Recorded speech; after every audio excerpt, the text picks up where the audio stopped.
Alô você, Deus abençoe a vida de vocês aí, tudo de bom. Aqui vou fazer mais um estudo do livro de Daniel, capítulo 12. E o capítulo 12 de Daniel, o contexto aqui se refere ao tempo do fim. Todo o contexto aqui se refere ao tempo do fim. E no capítulo 12 tem um subtítulo em cima: Tempo do fim. Na minha Bíblia fala o momento final, tá? Porque o capítulo 7 do livro de Daniel nos leva até o ano 476 depois de Cristo. Aí vem o capítulo 8 de Daniel, que nos leva até o juízo, 1844, Daniel 8,14, né? Fala do juízo. E o capítulo 12 está se falando dos eventos do tempo do fim, eventos finais, ok? E o capítulo 12, verso 1, vem falando aqui, que Miguel se levanta.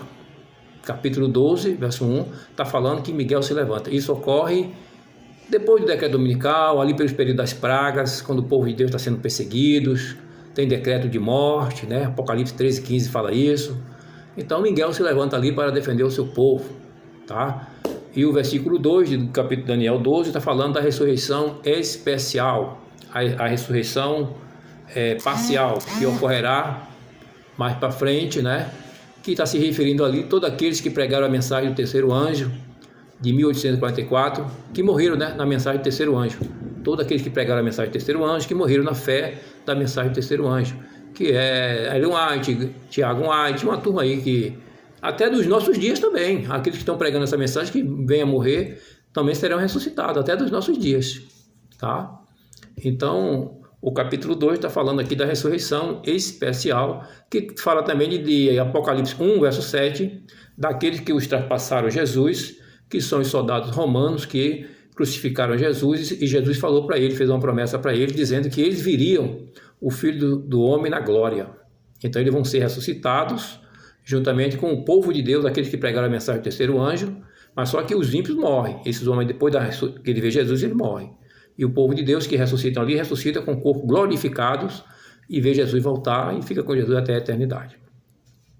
E o versículo 3, né, está falando aqui dos entendidos da profecia. Porque a profecia, no tempo do fim, como fala aqui em Daniel, verso 4, né, do capítulo 12, verso 4, que o verso 3 está falando dos entendidos da profecia, né, os sábios, aquele que ensina a profecia. Só que essa profecia só poderia ser ensinada quando chegasse o tempo do fim. Está falando aqui no verso 4. E você, Daniel, não conte nada disso a ninguém. Feche o livro com um selo para que fique fechado até o momento final. Muitos correrão de cá para lá, procurando ficar mais sábios.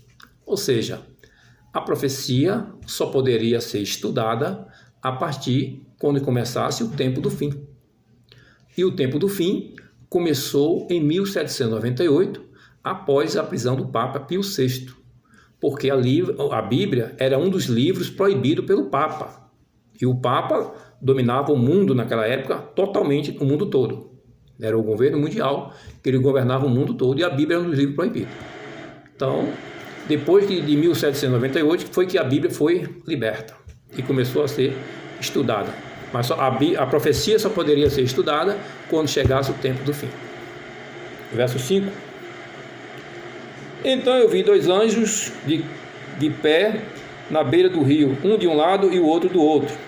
Um deles perguntou ao anjo vestido de roupa de linho, que estava rio acima: quando é que todas essas coisas maravilhosas vão acontecer? São dois anjos que estão ali na beira do rio, um do lado e outro de outro. O outro anjo pergunta ao anjo que está com as vestes de linhos. Esse anjo que está com as vestes de linhos é o Senhor Jesus. Aí ele faz a pergunta a Jesus, esse anjo que está com as vestes de linho faz a pergunta, o outro anjo faz a pergunta a Jesus: quando é que essas coisas maravilhosas vão acontecer? Aí o anjo faz essa pergunta para Jesus, e Jesus fala das maravilhas, que fala do decreto dominical, dos 1290 dias, fala da ressurreição, fala da grande tribulação, Daniel 12:1, fala da lei de Deus estampada no céu, né? Fala dos 1335 dias, né? Bem feliz é aquele que chega aos 1335 dias, Por quê? Porque Deus vai anunciar o dia e a hora da volta de Jesus. Então são essas maravilhas que Jesus está explicando para o anjo, né? Que a ressurreição especial está no grande conflito, página 637. A lei estampada de Deus no céu está também no grande conflito, página 639. E o dia e a hora da volta de Jesus, que ele vai anunciar ao povo de Deus no tempo do fim, está no livro Grande Conflito também, página 640, que é o segredo que está escrito no livro de Daniel, capítulo 10, verso 7. Esse segredo aí, de Apocalipse 10, não é Daniel não, Apocalipse 10, verso 7. É esse segredo aí que Jesus vai revelar no tempo do fim. O segredo que está lá em Apocalipse 10, verso 7, está se referindo a um segredo. E o segredo é esse, que ele vai revelar aqui no tempo do fim. Grande Conflito, página 640, falando daqueles bem felizes e bem-aventurados, daqueles que chegam a 1335 dias. Porque é nesse momento aí que ele vai revelar o dia e a hora da volta de Jesus, revelando o segredo de Apocalipse 10, verso 7. Então, os dois anjos estavam conversando, e o anjo fez essa pergunta para Jesus, e Jesus respondeu as maravilhas que vão acontecer no tempo do fim. E o verso 7 diz o seguinte: o anjo levantou as mãos para o céu, em nome de Deus, que vive para sempre, e disse: eu juro que tudo isso vai acontecer daqui a 3 anos e meio, quando terminar a perseguição do povo de Deus. Então o anjo havia feito a pergunta a Jesus sobre as maravilhas, e Jesus respondeu. E Jesus disse: eu juro em nome de Deus que todas essas maravilhas vão acontecer depois que terminar a perseguição do povo de Deus durante 3 anos e meio, que esses 3 anos e meio aqui se refere profético, que são 1260 anos da Idade Média. Jesus usou aqui Daniel 7, 25 para falar de um tempo, 2 tempos e metade de um tempo. Por que Jesus está falando desse período aqui? Aqui no livro no capítulo 12, para explicar para o anjo que todas essas maravilhas que ele acabou de explicar para o anjo, isso só ia acontecer depois da perseguição do povo de Deus. E essa perseguição aqui se refere à perseguição da Idade Média, que durou 1260 anos, que terminou em 1798. Então 1798 é o tempo do fim, foi quando começou o tempo do fim. E aí sim, essas maravilhas que ele acabou de explicar para o anjo só ia acontecer quando chegasse esse tempo aqui, o tempo do fim, depois da perseguição do povo de Deus de 1260 anos da Idade Média. Então foi isso que Jesus estava revelando para o anjo, que todas essas maravilhas só iam acontecer depois de 1798, quando começasse 1798, o fim da perseguição do povo de Deus lá do passado. Aí o verso 8 diz o seguinte: depois que desmarcou, não, eu estou lendo errado, verso 8 é aqui, mas eu não entendi bem e por isso perguntei, por favor, me diga como é que tudo isso vai acabar. Deus havia acabado de explicar para Daniel, só que os profetas naquela época não entendiam as visões do tempo do fim. Deus tinha acabado de explicar para ele aqui no verso 8 a visão do tempo do fim, mas ele não entendeu. Aí Jesus respondeu no verso 9, e ele respondeu: agora, Daniel, você pode ir embora, pois tudo isso deve ficar em segredo até o fim. Ou seja,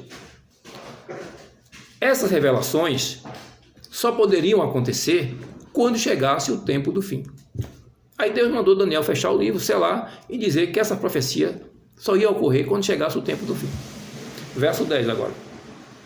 Verso 10. Muitos serão postos à prova e com isso se purificarão e se aperfeiçoarão.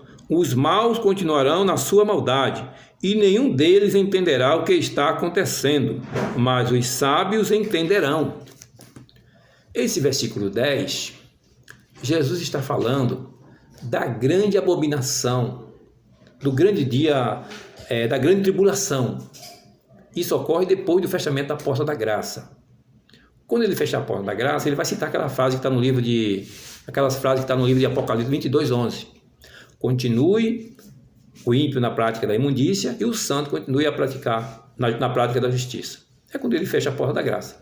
Só que Os santos, o povo que estudam a Bíblia, eles entendem o que significa ali o decreto, a perseguição, mas os ímpios, as pessoas que não estudam a Bíblia, eles não têm nenhum conhecimento dessas coisas, eles não vão entender. Então, só que vão entender isso aqui quem estudam a Bíblia. É isso que o verso 10 está explicando aqui. Agora chega o verso 11. Depois que os sacrifícios diários forem suspensos e o grande terror for colocado no templo, passarão 1290 dias. O capítulo 12 aqui, Daniel, verso 11, ele está falando dos sacrifícios no plural, está falando no plural. Esta colocação aqui dos sacrifícios diários tem dupla aplicação. Primária para o tempo do fim e também secundária para o tempo lá da Idade Média. Primária para o tempo do fim, quando o terror for colocado no templo. Isso aqui se refere à lei de Deus que vai ser abolida da face da terra.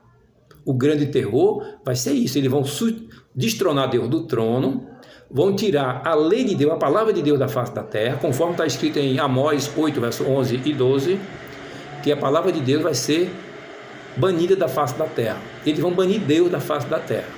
Ou seja, quando começar o decreto dominical, né, que é uma lei que eles vão colocar aí, o decreto dominical, o dia espúrio para substituir o santo sábado, aí é o grande terror.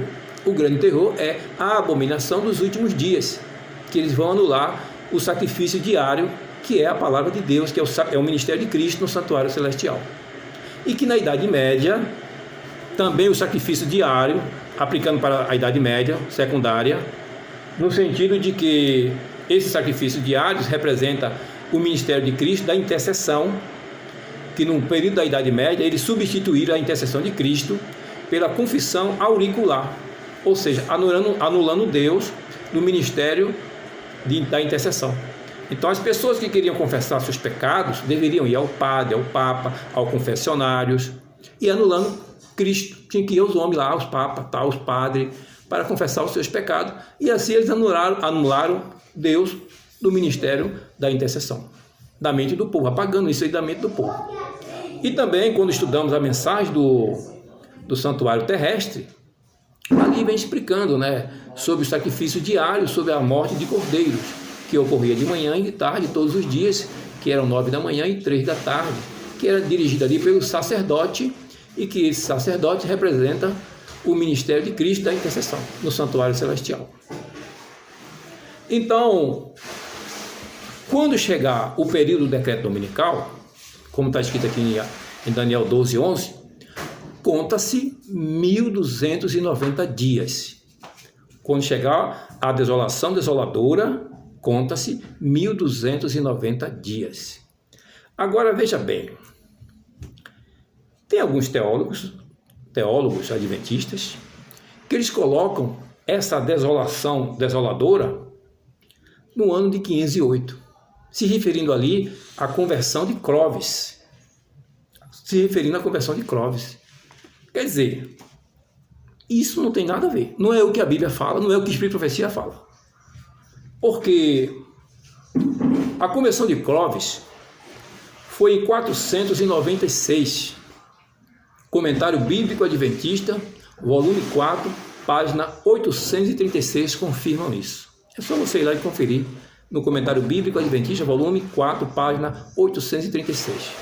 Que Clovis se converteu, na verdade, no dia 25 de dezembro de 496.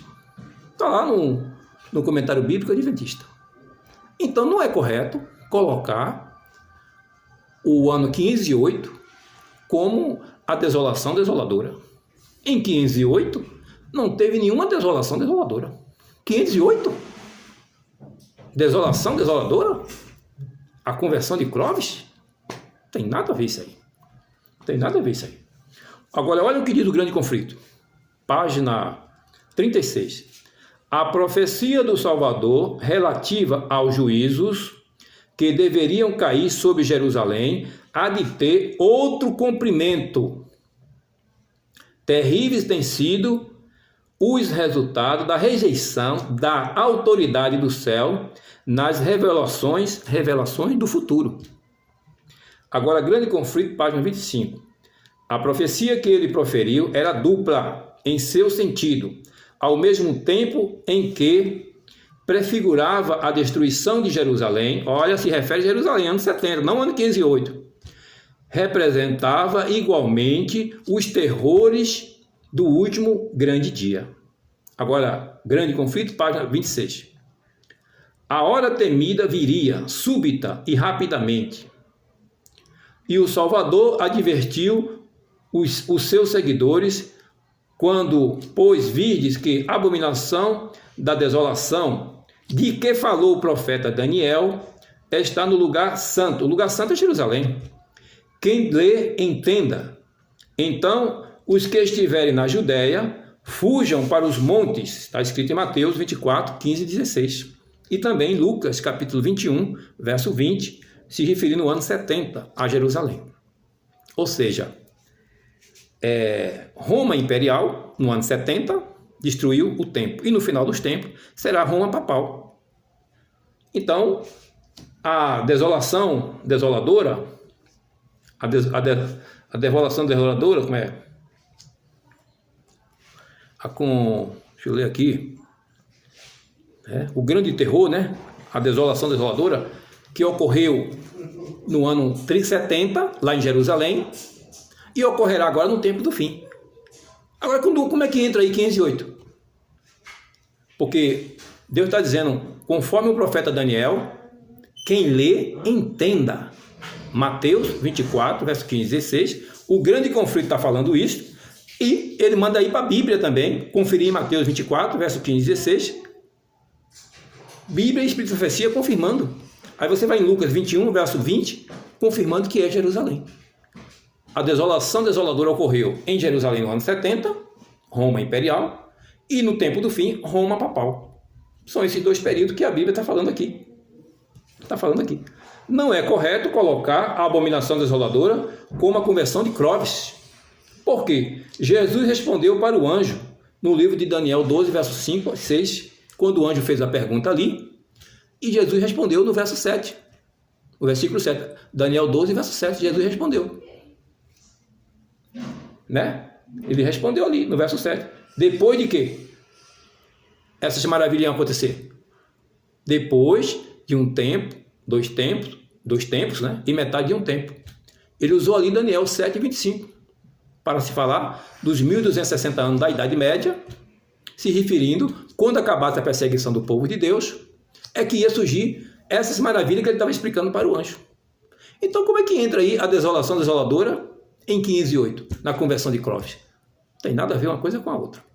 Porque a Bíblia e o Espírito de Profecia está confirmando aqui. O grande conflito está falando aqui na página 26, falando de Mateus 24, verso 21, 15 a 16, e ele manda aí para Mateus. A gente vai para Mateus e confirma isso aqui. Então, as pessoas têm que ver o que estão ensinando aí, né? Porque nós temos que falar a verdade, tá? E esse 1290 dias não pode ser também 1290 anos, porque no tempo do fim as profecias são abreviadas, conforme está escrito no livro de Mateus 24, verso 22, que Deus ia abreviar as profecias do tempo do fim. E conforme também está escrito no Comentário Bíblico Adventista, volume 7, página 971, que a última profecia profética ocorreu em 1844, se referindo ali à profecia das 2.300 tardes e manhãs. Então, no tempo do fim, não existe profecias proféticas, são todas literais. Aí alguns podem se apegar no que está escrito no livro de Números, né? Número 14. Deixa eu ver aqui. Livro de Números.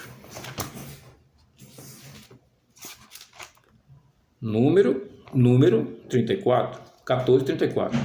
40 anos vocês vão sofrer por causa dos seus pecados, conforme os 40 dias que você espionaram a terra, 1 ano para cada dia. Vão saber vocês vão saber o que é ficar contra Deus. Ou seja, usando aqui o princípio dia-ano, como diz aqui que um dia se refere um ano, né? Nessa profecia, no princípio dia-anos, 40 dias, 40 anos. Aí eles querem se apegar aqui a essa profecia, a esse ensino aqui, que está correto, que Deus está falando aqui. Está correto. Como também no livro de Ezequiel. O livro de Ezequiel, capítulo 4. Livro de Ezequiel, capítulo 4, verso 6, diz o seguinte: quando você terminar isso, vire do lado direito e carregue o pecado de Judá durante 40 dias, isto é, um dia para cada ano do castigo deles. Mais uma vez, Deus usando aqui o princípio de anos, um dia se refere um ano, 40 dias, 40 anos. Aí vamos basear nessa leitura aqui, os 1290 dias, conforme está escrito essa leitura, tranquilo, então é 1290 anos, se baseando nesse princípio aqui, ok. Mas só quando chega em Mateus, capítulo 24, Jesus fala que ele ia abreviar o tempo. Então, ele fala, peraí, não é assim. As profecias finais serão abreviadas. Mateus 24, verso 22. Está dizendo aqui, ó. 24, verso 22. Porém, olha a palavra, porém, Deus diminuiu esse tempo de sofrimento. Se não fosse assim, ninguém seria salvo. Mas, por causa do povo de Deus, escolheu para salvar, esse tempo será diminuído. Em outras palavras, será abreviado, em outras linguagens.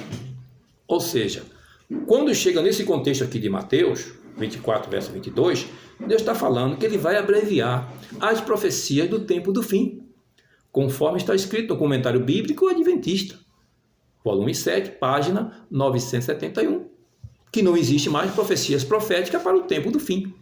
Então, nesse contexto aqui, que Deus está explicando para as profecias finais do tempo do fim, que não existe mais profecias proféticas, então essas profecias são literais.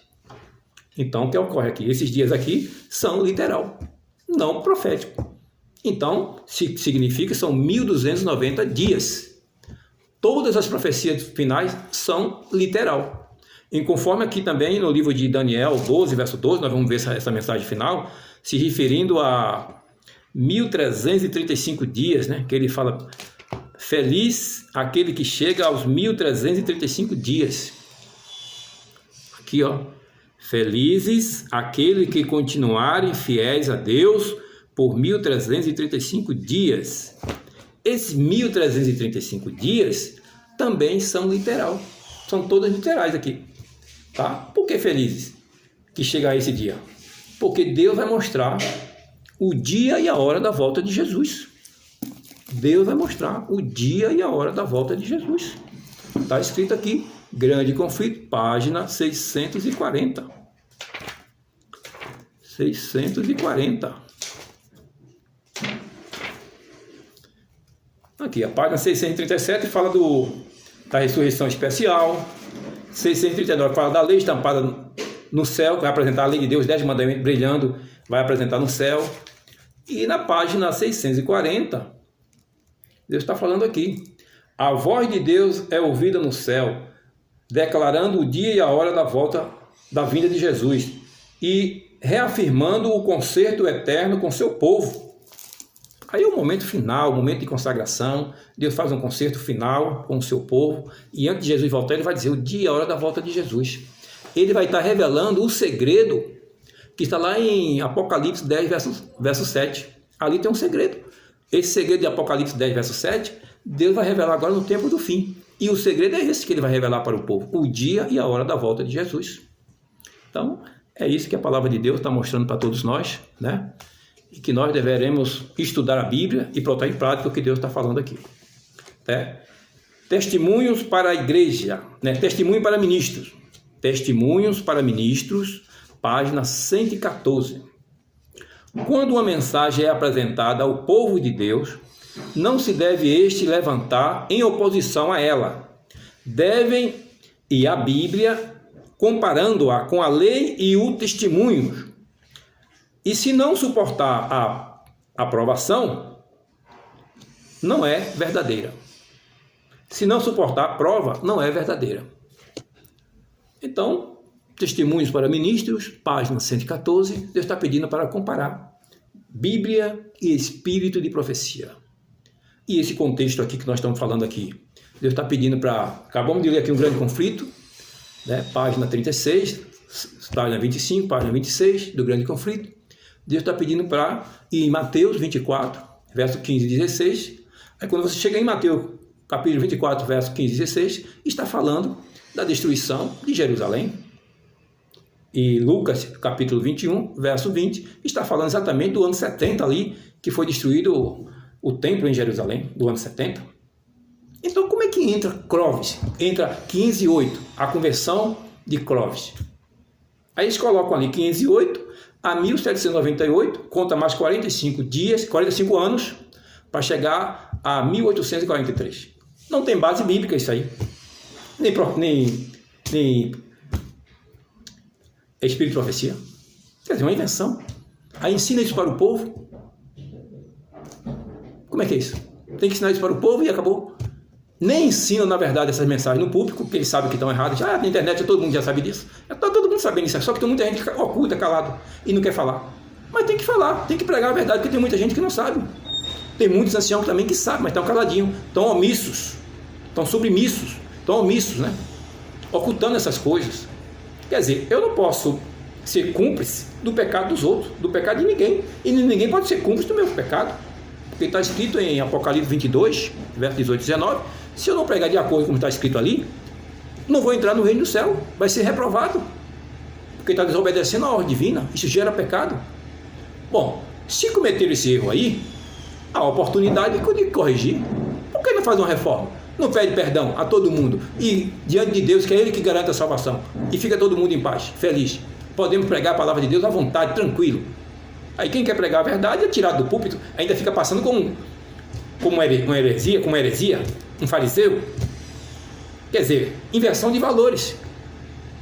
Quer dizer que o pastor Samuel Pinheiro apronta um negócio desse, faz a patotinha dele, reuniu com seus pastores, com seus anciãos aí, esses anciãos meia boca, que não entendem quase nada de profecia, alguns até entendem, mas ficam omissos, para defender o pastoril, em vez de defender a palavra de Deus. Quer defender uma placa de igreja. Devemos defender a palavra de Deus, que a placa de igreja no tempo do fim vai ser banida. Quem vai concluir a obra no final dos tempos são os 144 mil. Ixi. Jesus vai se levantar para defender aqueles que guardam o mandamento de Deus e a fé de Jesus. E no livro de Isaías 49, verso 3, Jesus chama de meus servos aqueles que apresentam a sua grandeza, que fala da sua grandeza. A sua grandeza é a palavra de Deus, é a verdade, que Ele quer que nós falemos para o povo. Temos que falar a verdade para o povo. Então, está aí a oportunidade para todos se converterem, ouvir a mensagem e praticar a verdade, o que Deus está falando para falar a verdade, que Ele é verdadeiro. Deus não aceita mentira. Mentira faz parte do engano, e engano faz parte de Satanás. E isso não tem parte nenhuma com Deus. Temos que ser verdadeiros, porque tudo vai ser passado a limpo. Esses que ficam aí caluniando, puxando tapete de irmão, falando pelas costas, bajulando o pastor, desprezando a palavra de Deus, vão ficar de fora, meu irmão. Só vai ficar aqueles que obedecem a palavra de Deus, que temem a Deus, que falam a verdade. Essas inversões de valores, no dia do juízo, vai passar tudo ali, vai ter muita diferença ali, vai ter muitas surpresas. Que Deus tenha misericórdia de todos nós. Vamos orar. Pai Santo e Poderoso, exaltado e glorificado seja o Teu nome. Nós fomos chamados para falar a Tua verdade. Erro qualquer um de nós comete, Senhor. Mas o problema não é cair e ficar caído. O problema é querer se levantar. Porque às vezes a gente comete uma interpretação errada, até eu posso falar também, às vezes eu cometo uma interpretação errada, isso acontece. Mas a gente tem que, não é assim não, vai lá e corrige. Nós temos que corrigir a verdade. Mas ficar o tempo todo em um erro e querer sustentar um erro como se fosse verdade? Apresentar um erro como se fosse verdade? Isso aí é desfazer da palavra de Deus, da ordem divina. Que o Senhor tenha misericórdia de mim. Aí junta aí o pastor Samuel Pinheiro aprontando para cima de mim, me excluindo da igreja e se passando como um bonzinho, como um santo. Como é que pode uma coisa dessa? Só o Senhor mesmo para fazer justiça. Toma conta da minha vida, da minha família, da tua igreja, do teu povo também e de todos aqueles que amam a tua verdade. Perdoa nossos pecados, permanece conosco. São essas bênçãos que nós te rogamos, em nome de Jesus. Amém.